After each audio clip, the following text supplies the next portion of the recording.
Hi, I'm Amanda. I'm your student nurse practitioner today. How are you? Good. Good. How are you? Good. So tell me what brought you in today. I'm having a sore throat that's been going on for 2 days. Okay. So it started 2 days ago. Is it constant or intermittent? Yeah, so it started on Monday, and it's pretty constant. I've been taking something for it, and that kind of helps with the pain, but mainly probably constant. Okay. On a scale from 0 to 10, how bad is it? Like a 7. Okay. Does anything make it worse or better? Eating or just swallowing in general makes it worse. Ibuprofen takes some of the pain away, but it's minimal. Okay. Any fevers, chills, or body aches? I have had a fever about 100 to 101. The pain. Those pills help. Okay. Anybody sick in your family or anyone you're around been sick? Yeah, my kid has had strep throat the past week. Okay. So. All right. Does it affect your ability to sleep? No. Okay, so it just hurts more on that right side. Yeah. Any pain in your ears? No, none. Any drainage or itching in the eyes? None. Any drainage or bleeding from your nose? Nope. And any issues in your mouth at all? No sores or anything? No, other than the sore throat. Just a sore throat. Awesome. Any issues with breathing? Nope. Okay. Any feelings of flutters or anything like that in your chest? No chest pain? Do you have anybody in your family who's had issues with sinuses, ears, nose? No, we're all pretty healthy. Don't have really medical history. Don't take any meds. Okay, so no recurrent upper respiratory infections or sore throats or anything like that? Nope. Great. So patient is well-appearing 28-year-old Caucasian female who presents to the clinic for a sore throat. And patient is normocephalic, appropriate skin pigmentation. I don't see any lesions or anything like that.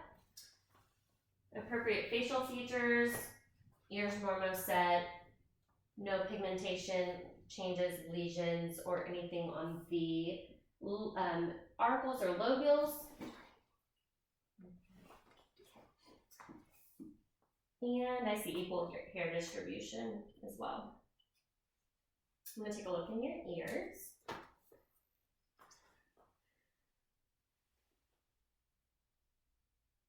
Okay.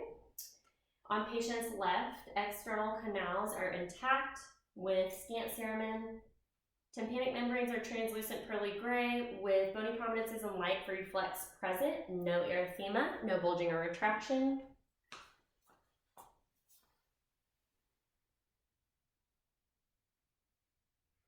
And on patient's right, intact external canal, scant cerumen, tympanic membranes are translucent pearly gray with slight erythema, no bulging or retraction noted.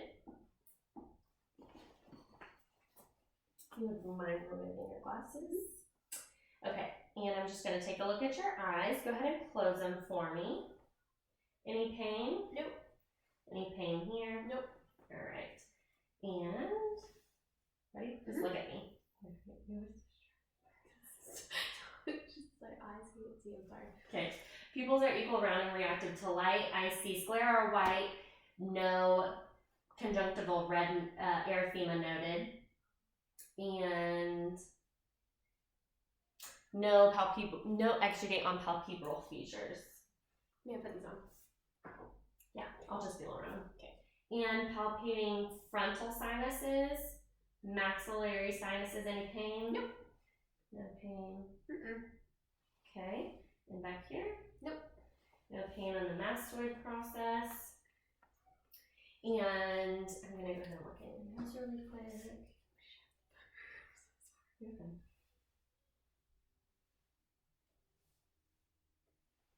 Okay. Any pain? Septum is midline. No epistaxis, polyps, drainage noted from none of that noted from the nares. Nares are patent bilaterally. And turbinates are without erythema, pale or not pale or boggy. And go ahead and say ah.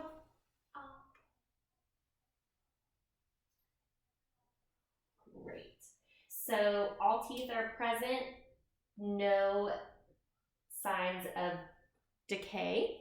no signs of gingival atrophy, and mucal and oral mucosa are pink and moist, and tonsils are 3+ bilaterally with bilateral tonsillar exudate and erythema noted. And when patient says "ah," the uvula rises midline, tongue rests in the mouth, no fasciculations or fissures noted. Lips are pink and moist and dry. Pink and moist. Pink and moist. Okay. I don't know if I did this earlier, but since I'm here, great. Okay, so I'm going to just feel your lymph nodes. If you have any pain, let me know. Okay. So we've got pre-auricular, posterior auricular, tonsillar, submandibular, submental. Oh, you had some pain here? Just a little. Okay.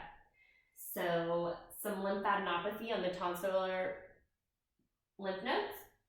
So let me continue on. So submandibular, submental, anterior cervical chain, posterior cervical chain, deep cervical chain, occipital, supraclavicular. None? Nope. Okay. Just right there where I said. Great.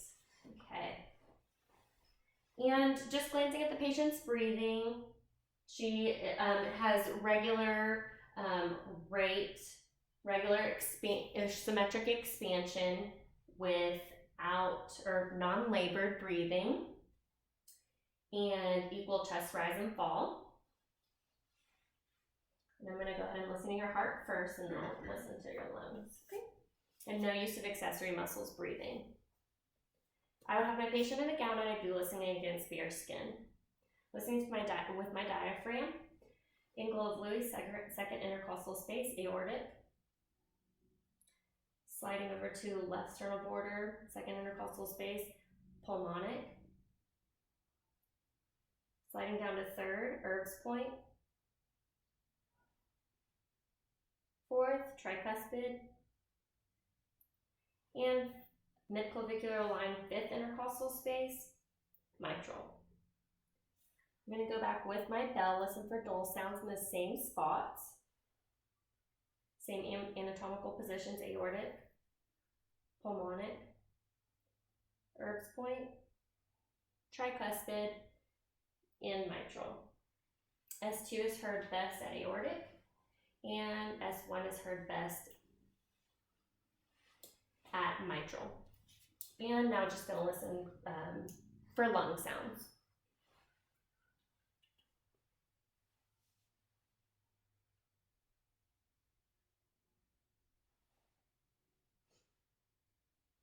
I actually do really well with this.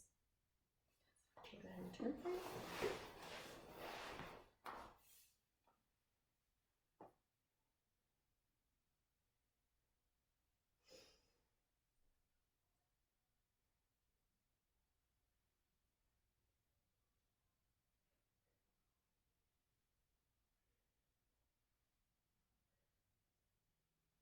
And 3 lobes on the right.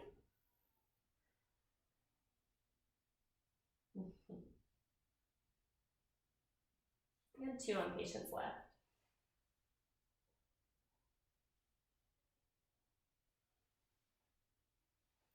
And lungs are clear to auscultation throughout all lung fields, anterior, posterior, and lateral.